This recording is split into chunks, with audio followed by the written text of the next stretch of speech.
жолға көңіл бөлінді ғой, қатты бөлінді. Содан бастап западныйды қолға алынды. Оңайлықпен салынған жоқ.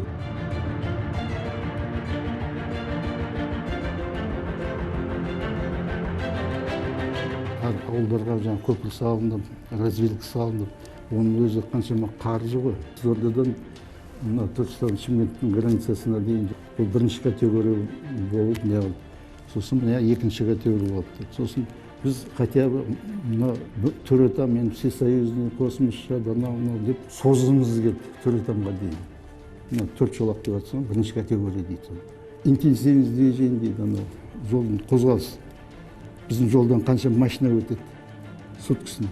Бізден соны сұрап, соған основание жасайтын. Енді жасатын жоқ, барынша көбейтіп жазып, не алды. Мынандай движение, мынандай кезде, мынандай цифр болады деп сөйтіп бердік.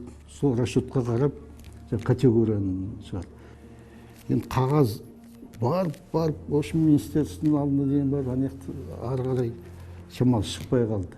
Вопрос қараймыз деді, қарамайтын бүйтіп тастады, қарауға болады екен деп. Біз енді сосын өтпеді. Заказчигіміз бірге жүрдік, өйткені дұрыс шала істеп кетсе, бір жерін бәріне қарап жүріңдер деп бізді қосып бірге жүретін, барып командировка не істеп жатыр деп, мына жер қашан істейсің, мынау қашан болады, мынау неге дегендей. Немелерім айтып жүрдім, ол жол қатысып кетсем деп, жол жол тапсырды, сосын мен де пенсияға кеттім, немерем ауыз толтырып айтатындай, жолға қатысым бар деп.